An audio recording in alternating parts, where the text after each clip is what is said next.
இப்படி ஒரு பிரதமர் நம்ம பெற்றதுக்கு உண்மையிலேயே இந்திய மக்கள் பெருமைப்படணும். நம்ம பெருமைப்படுறோம். இதை விட்டுட்டு இன்னைக்கு நம்ம ராணுவ வீரர்களுக்கு, ஏன்னா ராணுவ வீரர்கள் போர்ல போய் இதுல போய் சண்டையா போட்டாங்க. இல்ல தொழில்நுட்ப வளர்ச்சி இந்த கருவியெல்லாம் வாங்கி கொடுத்தது மத்திய அரசு, வாங்கி கொடுத்தவர் பாரத பிரதமர், கேட்டவர் ராணுவ அமைச்சர்.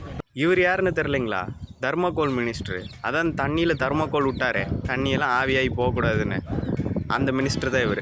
அப்போவே இவருக்கு அறிவில்லைன்னு தெரிஞ்சு போச்சு. இந்த அரசியலில் இருக்கிறவங்களுக்குலாம் அறிவெல்லாம் பெருசாக இருக்காது, படிப்பறிவெல்லாம் டேரெக்டாக வந்துட்டு பதவி கிடச்சிச்சின்னு உட்காந்துருவாங்க அப்படின்னு கேள்விப்பட்டிருக்கேன். ஆனால் இப்போ இந்த வீடியோ பார்த்தோன்னே இன்னும் கன்ஃபார்மே பண்ணிட்டேன் நான்.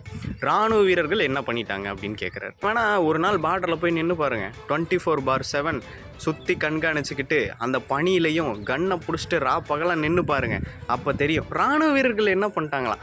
அவங்க மட்டும் இல்லைன்னு வச்சுக்கோங்களேன், என்றைக்கோ வேறு நாட்டுக்காரன் நம்ம நாட்டுக்குள்ளே வந்திருப்பான். நம்ம நாட்டுக்காக எல்லையில் நின்று போராடிட்டு இருக்கவங்க தான் ரியல் ஹீரோஸ். அவங்கள தான் முக்கியமாக மதிக்கணும். அவங்க என்ன பண்ணாங்க அப்படின்னு சொல்லிட்டு லூசுத்தனமாக பேசிக்கிட்டு இருக்கக்கூடாது. தென் ஒருத்தர் பேசியிருக்காரு, அவர் பேசினதையும் கேளுங்க. நன்றாக யோசித்து பாருங்கள். இந்த சண்டை நடந்து கொண்டிருக்கிறது.